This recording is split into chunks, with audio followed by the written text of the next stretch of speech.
Thank you so much, Steffi. And ladies and gentlemen, this is a really important session, and we are really so grateful that Jody could be here.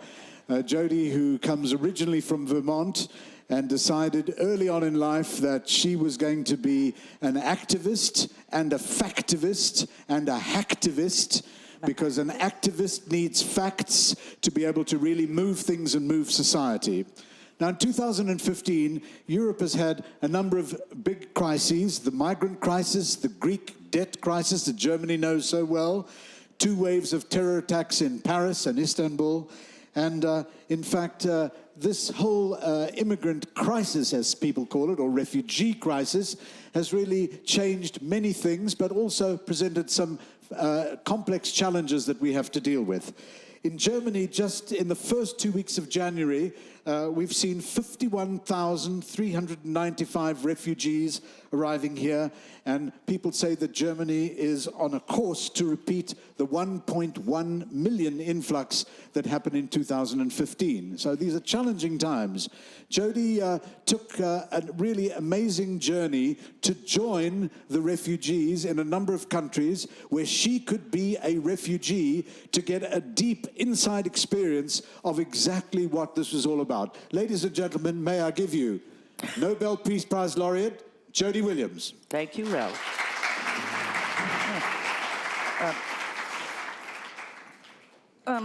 Activism is storytelling as well. This is a serious topic, but I am a storyteller.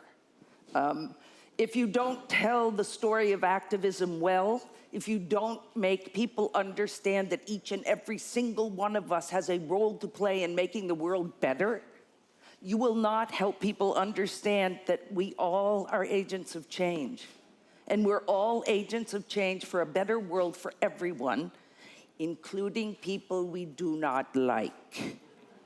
I am not Mother Teresa despite the Nobel Peace Prize. In fact, I drink, I curse like a stevedore. My mother begs me not to use the F-bomb, fuck, my favorite word, because it tarnishes my Nobel image. I'm a normal human being who cares enough to get up off my now thinner butt and act to make the world a better place. So that's the beginning, and I am going to start with 2 stories. This is indeed a prop. This is a purse, the most expensive purse I've ever purchased in my life. It cost more than $150, but I had to buy it.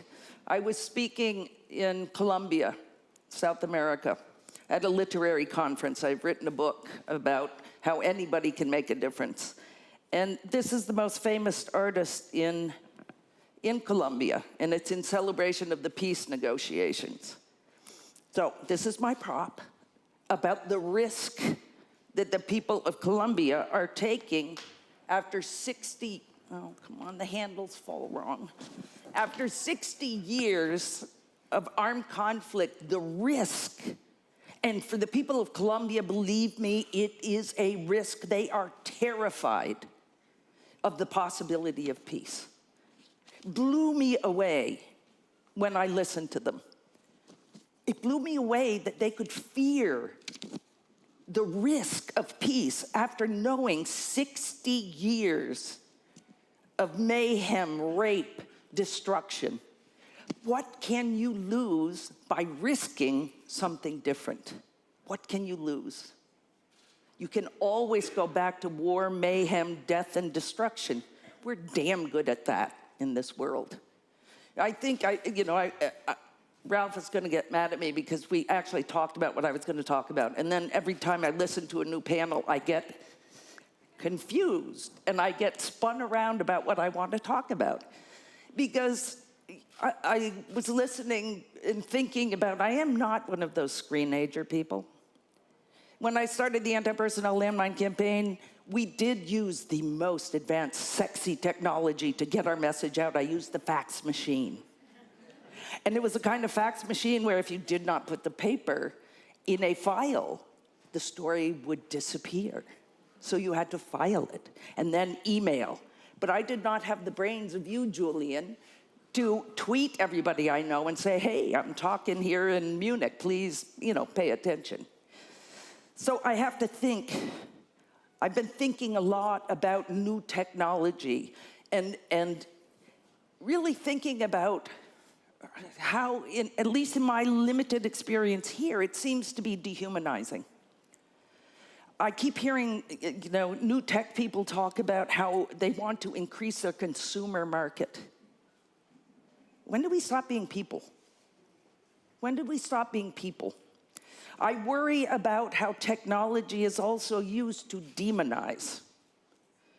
If we are going to be able to fight the enemy, we have to make the enemy evil. I grew up, in the U.S. right after World War II, where communists were everywhere and they were evil. Everybody in the Soviet Union and the Soviet bloc was evil. It's bullshit. It's bullshit. I would challenge technology to change that mentality, to use technology to connect human beings and stop calling us consumers, for God's sake. Yes, I buy a pocketbook, but I'm also an activist. I'm a citizen. I'm a global activist. We are more than consumers. And when did we stop being people? When did we stop being people? I will now tell a story about the refugees, because this story blew me out of the water. And as Ralph said, I helped with 2 of my Nobel sisters. We form the Nobel Women's Initiative. 6 of us who received the Nobel Prize came together to use our influence and access to support grassroots women's activism around the world, working for sustainable peace, very different from just the absence of war, with justice and equality. We work with women in the DRC, Burma, Colombia, Central America to stop rape in war. We just led a delegation, as Ralph said, through the Balkans up to Berlin. Belgrade we started. We went through Croatia. We went through Slovenia.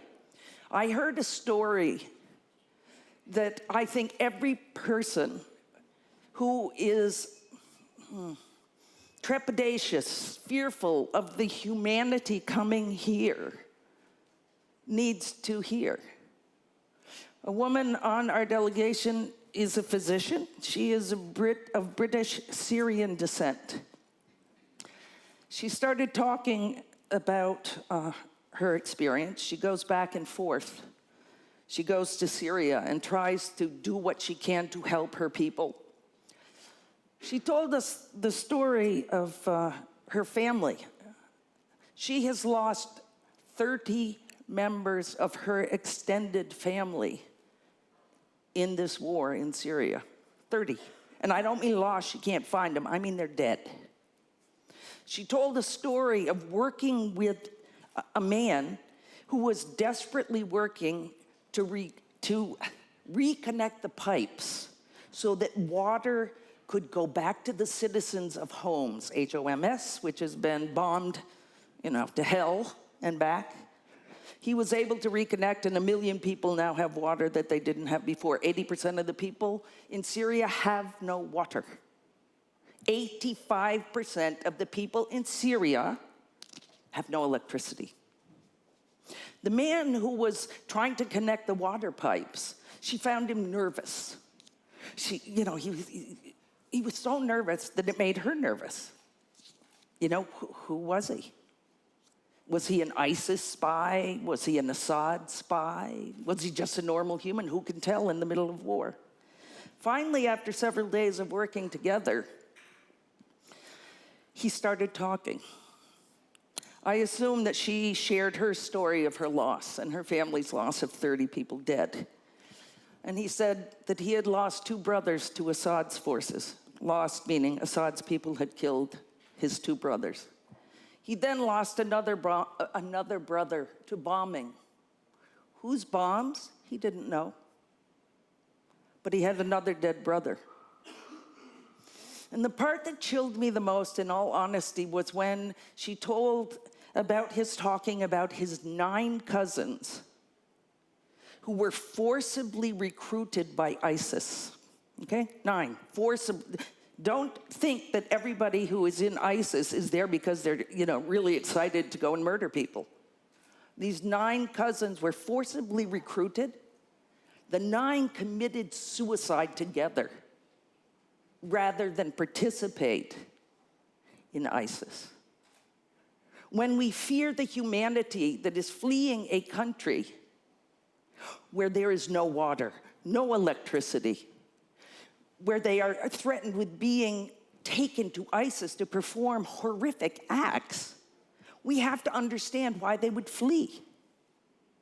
After a point, after 5 years of bombing, only an idiot, in my view, would not start thinking about where can I go for security?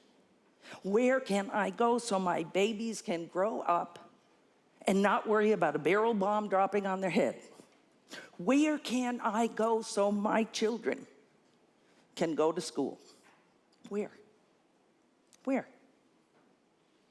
And since the West is largely responsible, in my view, I come from the United States of America. I did not vote for George W. Bush. He invaded Iraq, which helped set up ISIS, which is part of the problem, part of the reason these people are fleeing. And the coalition of the willing also bears responsibility. The people I saw en route, I wish I had done one slide. I have a woman and her child, and she looks like the Syrian Madonna holding her baby. She's so gorgeous. I should, but see, I don't do this yet. Well, Julian, maybe you can help me get better. Ralph certainly can. I saw families with little children, men and women carrying, well, the men were carrying because women were carrying their children. Many of the women were pregnant. They were carrying all that they had left in the world in 2 plastic, those big plastic bags you can use to go to the grocery store and buy apples that have been stored for a year and are finally on the shelf and no longer have any nutritive value and are now poisonous sugar to make you have diabetes. That's all they had left on the planet. They are not rushing away from Syria because they want to. Who the hell wants to leave their own homeland? Nobody. Nobody. 92% of the people here have been polled. A poll done of refugees here. 92% want to go home to Syria. They want to go home. What do they have to go home to? We need to risk, as a society, as a world, as human beings, we need to risk seeing each other as humanity and human beings. We have to stop demonizing everybody else who isn't us. I'm an atheist. Are you now going to demonize me because I'm not a Christian? If I converted to Islam tomorrow, would you hate me because I'm a Muslim? We are all human beings who eat, who go to the bathroom, who make love, who make babies.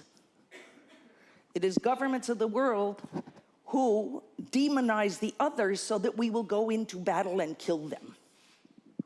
We as human beings, I believe, which is what fuels my activism since I first protested the war in Vietnam in May of 1970. Yes, I am 65 years old.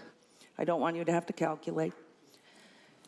That has fueled my activism. Stop war as a response to grasping for power.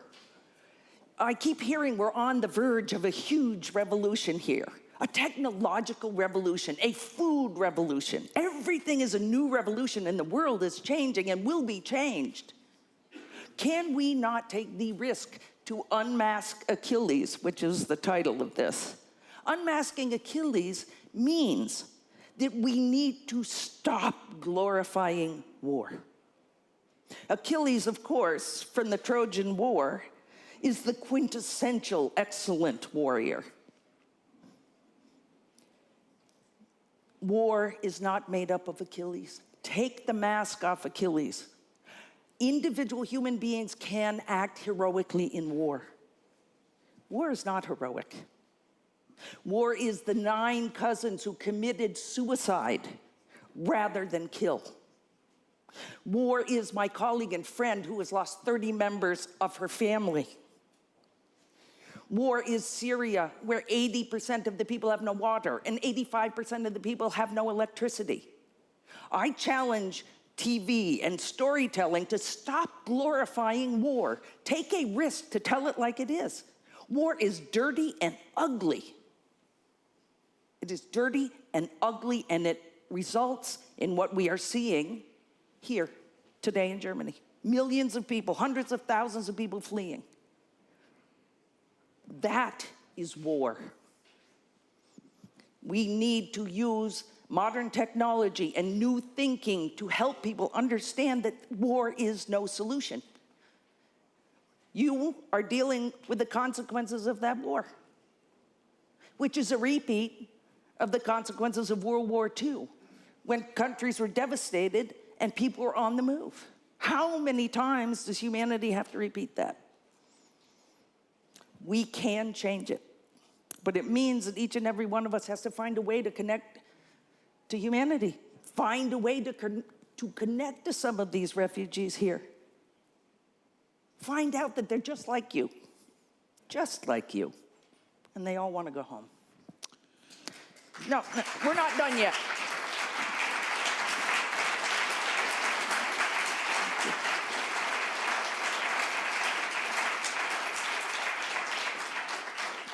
So, Jody, when you won the Nobel Peace Prize for the landmine campaign, the essential difference between then and now was clearly you had a mission that started when you were looking at the war in El Salvador.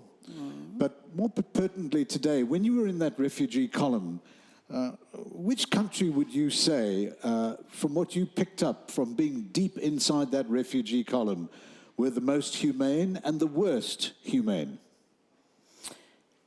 Dealing with the refugee crisis. I just want to say about the Nobel Peace Prize, it freaked me out. I cried for 5 years. I'm not kidding. I did not like having it. I only liked having it when I worked with the other women and we came together to use it to help other people. Oh, that's right. You formed the Nobel Women's Initiative, all the women Nobel Peace Prize laureates. By the way, there have only been 16 women since 1901. There have been something like 94 men. There has never been a Nobel Men's Initiative. As soon as we women recognized we could come together, we formed an initiative to work collectively for the greater good. The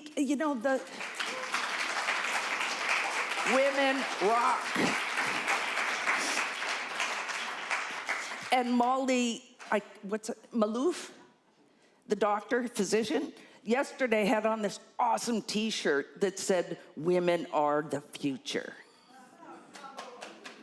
I believe it to be true. Along the entire route, the countries are awful, which is why people come to Germany, which is why people were going to Sweden, which is why some of them want to go to the UK. So which was the most inhumane? Oh, I would have to say Greece, but I didn't start out in Greece. Go to Lesbos. You don't even have to go. Technology allows you to look at the pictures. Instagram helped change some of the conversation with the picture of the dead child floating in the water near Lesbos. There's nothing beautiful about war. Nothing. And then, if they make it from Turkey to Lesbos to the Greek mainland through Macedonia, we started in Serbia, we went to Croatia, Slovenia, and then we came to Berlin. Every single country of those three that were now coordinating the passage of the refugees was working to make sure it was passage. Not one of those countries truly wanted the refugees to stay in their country. Croatia was the most humane in it really worked well to get the people through. And in Serbia, some of the refugees were charged like 20, 30 times as much as a regular, Serbian for a bus ticket. War profiteering from this is disgusting. The human smugglers who stick the refugees in boats on the shores of Turkey and then set them loose so that maybe they'll make it. The collective income every day of those smugglers, $9 million, people. $9 million. So Greece ain't good. You get to Serbia, it ain't good either, because everybody along the route in Serbia is ripping them off. And then you get to Croatia, where they provide trains, they provide tents. It's much better. Slovenia freaked me out. If I were a refugee, I would just want to flee through as quickly as I can. All of the cops along through Serbia I think they must have picked them out because they were like 6'6". They were just huge. And they were dressed in black. And they had the biggest billy clubs I have ever seen in my life. And they all had guns. And I watched refugees get off a bus, walk maybe from the door into here, this far to get up onto the train platform, to get on the train. And if they stopped for a second to try to talk to the Nobel women, the guy screamed, "Move, move, move," and came over and made us, get away from these people. And the clear message is, move your ass onto that train and you are getting out of here. And if you think you are welcome here, you are damn wrong. And if I had a 6'6" cop screaming at me, "Move, move, move," I would not want to stay in Slovenia either. I certainly wouldn't want to stay in Serbia. That's part of the problem. That's why people want to come further north. Because in some of these countries, they're actually greeted as human beings. As human beings. Jody, I want to just give you two quotes that I'd like you to respond to, because this, in a sense, frames some of the key issues in Germany, and certainly Chancellor Merkel having to deal with people finding a lot of disfavor with some of her policies. Sure. The director of the Oxford University Refugee Studies Centre, a highly respected, legitimate body in Oxford, said the following: "The elephant in the room that no one is prepared to acknowledge, that the great fear is Islam." He said that most mainstream politicians had failed to directly address the public fears or provide enough clarity in the migration debate, creating a vacuum that anti-immigrant leaders have rushed to fill. And in Germany, you've seen that with Pegida and AfD. And then a second one that actually appeared in Der Spiegel, which said, police failure to stop the Cologne assaults was, as Der Spiegel quoted, symbolic of the state's powerlessness in the face of chaos and crime. Well, maybe that's typical for Der Spiegel, but many analysts note that the Cologne assaults are especially damaging because anti-immigration critics and right-wing extremists are using them to discredit all migrants as criminals or hooligans, even though the vast majority of migrants, as you described, of the women, the pregnant women and so forth, are peaceful, law-abiding, with no other way to go. So the German decision was morally correct, and do you think that it's something that the citizenry of Germany should uphold? Well, as an activist who believes in humanity, yes, I do. I also am not an idiot, and I recognize fear. To be completely honest, I'm from a teeny state of Vermont on the Canadian border in New England. If suddenly tens of thousands of people were pouring over the Canadian border into New England, I'd be freaked out. I'm not going to pretend that it would be like, whoa, yay, come on in, I'm going to have dinner for everybody. Of course it's frightening.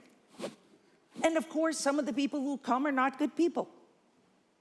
The vast majority are just human beings who are sick of being barrel-bombed by Assad. And I would point out, in our conversation yesterday, is every German a good person? Is every American a good person? Do Germans not commit crimes? Do Germans not rape? Ban Ki-moon, Secretary General of the United Nations, pointed out that 1 out of every 3 women in the world will be sexually assaulted, harassed, or violated in their home with domestic violence in their lifetime. 1 in 3? 1 in 3, 1 in 3, which means nobody has to raise their hand, but some people in here have suffered that. Maybe some are perpetrators. I will raise my hand. I was sexually assaulted in El Salvador while working to stop U.S. militarism in the region by a member of the U.S.-trained death squads.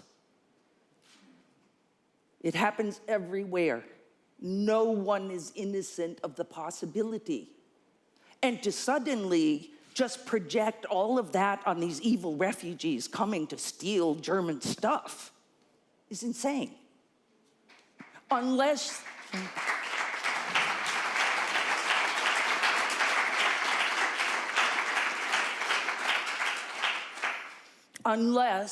you want to challenge Germans themselves about domestic violence, about rape.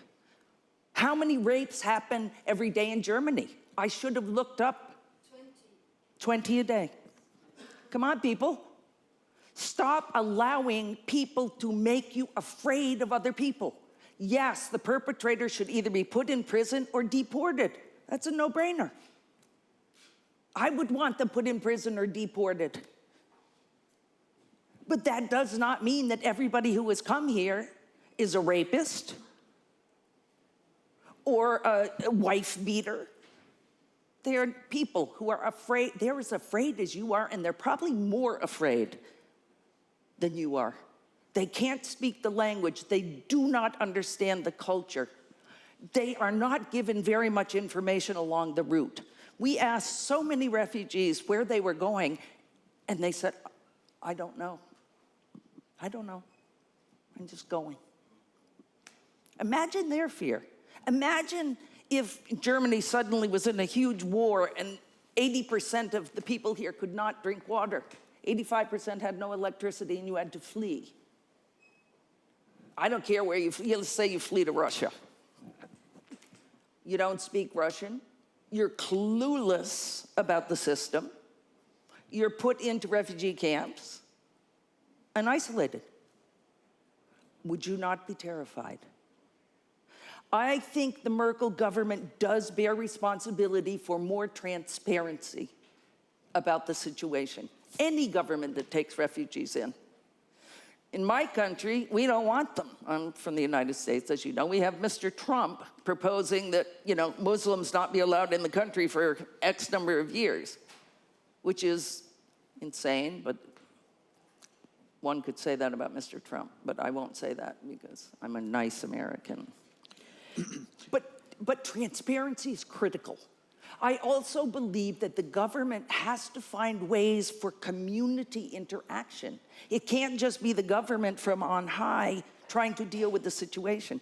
There are many communities that already are reaching out to the refugees. When people interact, then you begin to see that we're really not different. We really are not different. We allow ourselves to be made afraid. We allow ourselves to be made into people haters.